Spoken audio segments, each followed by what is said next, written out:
Hi students, welcome to my channel Adarsh maths winners. आज हम exercise 8.1 का question number 6, 7 and 8 करेंगे। तो क्वेश्चन नंबर 6 क्या है? If angle A and angle B are acute such that cos A equal to cos B, show that angle A is equal to angle B।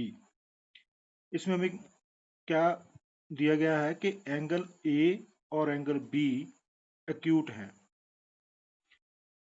और साथ में condition क्या दी हुई है कि cos A equal to cos B है। तो हमने प्रूव करना है कि angle A equal to angle B है। तो सबसे पहले हम क्या करेंगे, एक राइट एंगल ट्रायंगल ABC बना लेंगे जिसमें पॉइंट C पर राइट एंगल है। तो इसमें हम देखते हैं कि cos A, अब एंगल कौन सा लेना है? A। तो cos A इसमें क्या है, हमने पहले ये किया हुआ है कि cos A क्या होता है कि side adjacent to angle A upon hypotenuse. तो side adjacent to angle A कौन सी आ रही है? AC upon hypotenuse that is AB। इसमें हाइपोटेन्यूज कौन सा है? AB। नाउ cos B, अब एंगल कौन सा लेना है? B। तो cos B, cos क्या होता है? Side adjacent to angle B upon hypotenuse. अब साइड adjacent टू B, अब B के adjacent साइड कौन सी है? BC upon hypotenuse AB। इस तरह cos A जो बन रहा है वो कौन, उसकी वैल्यू क्या है? AC upon AB। और cos B क्या बन रहा है? BC upon AB as given. अब हमें स्टेटमेंट में क्या दिया हुआ है कि cos A is equal to cos B। अब जो हमारे पास cos A आ रहा है उसकी value AC upon AB, cos B क्या आ रहा है? BC upon AB। It implies that AC, अब ये जो AB है वो इस तरफ चला जाएगा, BC अपॉन AB पहले था और AB इस तरफ मल्टीप्लाई हो जाएगा और ये कैंसिल हो जाएगा। तो हमारे पास अब क्या बचा? AC equal to BC। किसी भी ट्रायंगल में जब उसकी दो साइड्स इक्वल होती हैं तो उनके ओपोजिट एंगल्स भी क्या होते हैं? इक्वल होते हैं। AC इक्वल टू BC, अब AC के ओपोजिट एंगल कौन सा है? That is B। और BC के ओपोजिट एंगल कौन सा है? A। तो it implies that angle A is equal to angle B because angles opposite to equal sides are equal। तो क्वेश्चन 7 है, if cot theta is equal to 7/8, evaluate 1 plus sin theta into 1 minus sin theta upon 1 plus cos theta into 1 minus cos theta। And second part cot square theta हमने evaluate करने हैं। As given हमें क्या दिया हुआ है कि cot theta is equal to 7/8। हम क्या करेंगे, मान लेते हैं कि हमारे पास ए बी सी एक राइट एंगल ट्रायंगल है जिसमें राइट एंगल पॉइंट बी पे है और जो पॉइंट ए पे एंगल है वो कौन सा है, थीटा। हम मान लेते हैं ये एंगल कौन सा है, थीटा। अब हमें ये कॉट थीटा इक्वल 7/8 दिया है और कॉट थीटा होता क्या है, side adjacent to angle A upon side opposite to angle A. अब एंगल ए यहाँ पे क्या है, थीटा, ठीक है। तो क्या हुआ, side adjacent to angle theta upon side opposite to angle theta. अब ये क्या है, कॉट थीटा की, ये हमने पहले पढ़ा हुआ कि कॉट थीटा क्या होता है। It means, it implies that, अब साइड एडजेसेंट टू थीटा वो कौन सी है, that is A B. Side opposite to theta वो कौन सी है, बी सी। अब कॉट थीटा क्या बन रहा है, A B upon B C, लेकिन हमें क्या दिया हुआ है, cot theta is equal to 7/8। It implies that A B जो है हमारे पास वो कितना है, 7, और बी सी कितना है, 8। इस राइट एंगल ट्रायंगल में जो बेस है वो कितना हुआ है, 7, और परपेंडिकुलर कितना है, 8।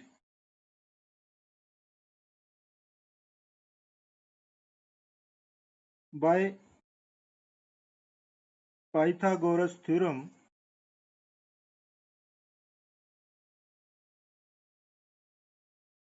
Hypotenuse square is equal to base square plus perpendicular square. अब इसमें बेस कितना है हमारे पास, दैट इज 7, 7 का स्क्वायर प्लस परपेंडिकुलर कितना है, 8, 8 का स्क्वायर। 7 का स्क्वायर दैट इज 49 और 8 का दैट इज 64। अब इसको ऐड करेंगे, 49 प्लस 64, 9 4 13 1 4 6 10 और 11, 113। अब जे हमारे पास क्या है, हाइपोटेन्यूज का स्क्वायर। इट मींस हाइपोटेन्यूज कितना हुआ, इसका square root. It means under root of 113। अब सर हमारे पास हाइपोटेन्यूज है अंडर रूट ऑफ 113। अब हमने पता करना है कि साइन थीटा की वैल्यू कितनी आ रही है और कॉस थीटा की। तो उसके लिए इस ट्रायंगल में now sine theta is equal to side opposite to theta upon hypotenuse. अब साइड opposite टू थीटा कौन सी है, BC, और BC कितना है, BC hypotenuse that is AC, side opposite to theta that is BC hypotenuse AC। अब BC हमारे पास कितना था, 8, और हाइपोटेन्यूज हमने फाइंड आउट किया है वो कितना है, अंडर रूट ऑफ 113। इस तरह साइन थीटा की वैल्यू हमारे पास आ रही है 8 अपॉन अंडर रूट ऑफ 113। और कॉस थीटा, कॉस थीटा क्या होता है, side adjacent to theta upon hypotenuse. अब साइड एडजेसेंट टू थीटा हमारे पास कितनी है, 7, और हाइपोटेन्यूज कितना आ रहा था हमारे पास, अंडर रूट ऑफ 113। इस तरह हमने साइन थीटा और कॉस थीटा की वैल्यूज पता कर ली है। अब फ्रॉम फर्स्ट पार्ट, अब फर्स्ट पार्ट हमने इवेल्युएट करना है और वो क्या है, 1 plus sine theta into 1 minus sine theta upon 1 plus cos theta into 1 minus cos theta. अब इसको हमने इवेल्युएट करना है। 1 प्लस साइन थीटा कितना है हमारे पास, 8y under root of 113 into 1 minus sine theta, that is 1 minus 8y under root of 113 upon 1 plus cos theta. Cos theta हमारे पास कितना है, 7y under root of 113 into 1 minus cos theta. Cos theta फिर कितना है, 7y under root of 113। अब इसको हमने सिंप्लीफाई करना है। अब देखो यहाँ पे हम फार्मूला लगाएंगे a plus b into a minus b. वो क्या होता है, a square minus b square. तो a यहाँ पे कितना है 1 और b कितना है 8y अंडर रूट ऑफ 113। तो क्या बन जाएगा ये, 1 square minus 8y under root of 113 का स्क्वायर। इसी तरह नीचे भी a plus b into a minus b, क्या होता है a square minus b square. यहाँ पर भी यही फार्मूला लगाएंगे और इसको सिंप्लीफाई करना है। 7y, अब 1 का स्क्वायर 1 माइनस 8 का स्क्वायर 64। अब नीचे अंडर रूट ऑफ 113 का स्क्वायर अपॉन 1 का स्क्वायर 1 माइनस 7 का स्क्वायर दैट इज 49। नीचे 1113 का अंडर रूट का होल स्क्वायर। अब ये कैंसल आउट हो जाएंगे। हमारे पास अब क्या बचा, 1 minus 64y 113 upon 1 minus 49y 113। अब यहाँ पे हम एलसीएम लेंगे, ऊपर भी और नीचे भी।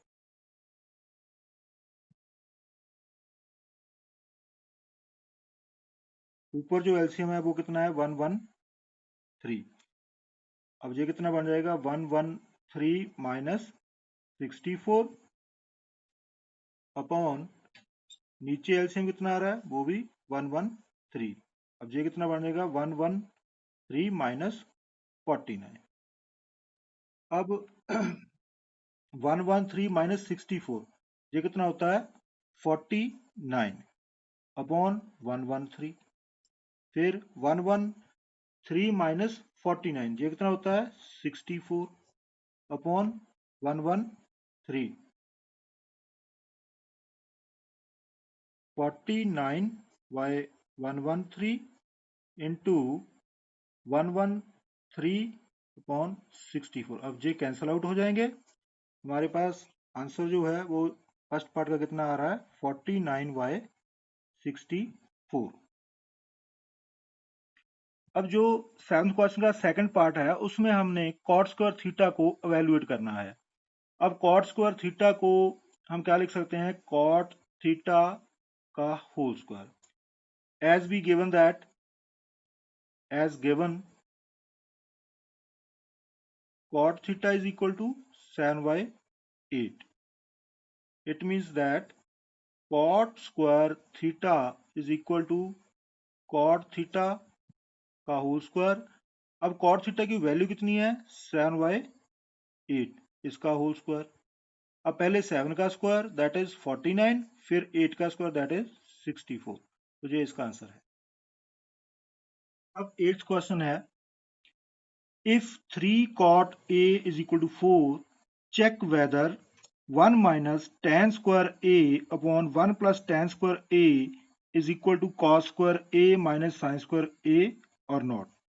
अब हमें ये दिया हुआ है कि 3 cot a is equal to 4। हमने ये चेक करना है कि ये जो लेफ्ट हैंड साइड है वो राइट हैंड साइड के इक्वल है या नहीं। As given 3 cot a is equal to 4. It implies that cot a is equal to, ये 3 इधर नीचे आ जाएंगे, 4/3। अब cot होता क्या है? Side adjacent to angle A upon side opposite to angle A। तो हम क्या करेंगे, एक राइट एंगल ट्रायंगल ड्रॉ करेंगे ए बी सी, जिसमें एंगल बी पे राइट एंगल है और हम इस एंगल ए के अकॉर्डिंग ये कॉट ए देखेंगे क्या बनता है। तो क्या है, side adjacent to angle A, वो कौन सी है? That is A B base, upon side opposite to angle A that is B C, that is perpendicular. तो A B upon B C बन जाएगा जी कॉट ए, लेकिन हमें क्या दिया हुआ है? 4/3। इट इंप्लाइज दैट जो साइड ए बी है वो कितनी है? 4, और बी सी कितनी है? That is 3। It means 4 unit या बी सी 3 यूनिट। तो हमने हाइपोटेन्यूज भी पता करना है इस ट्रायंगल में by Pythagoras theorem.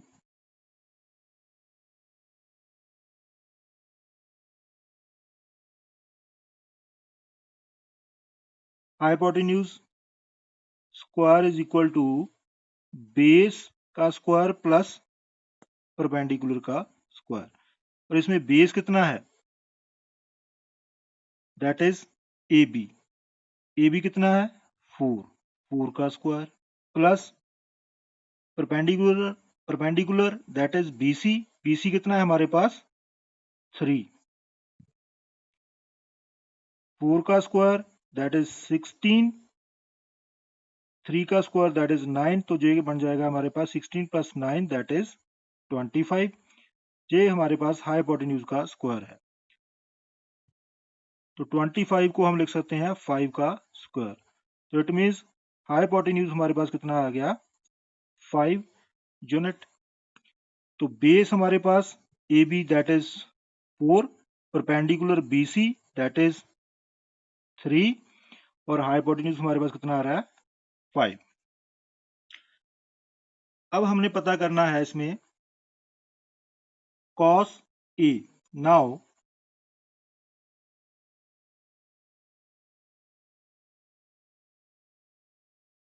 cos A side adjacent to angle A upon hypotenuse।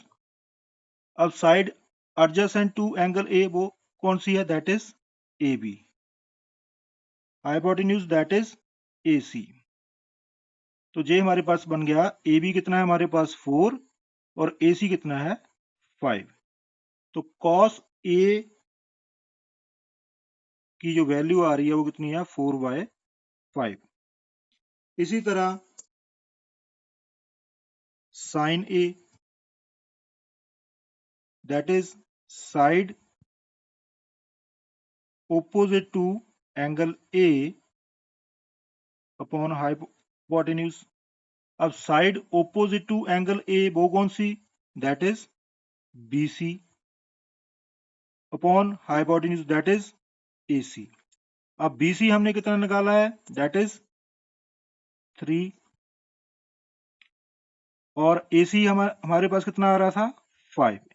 इस तरह साइन ए की जो वैल्यू है वो कितनी आ रही है?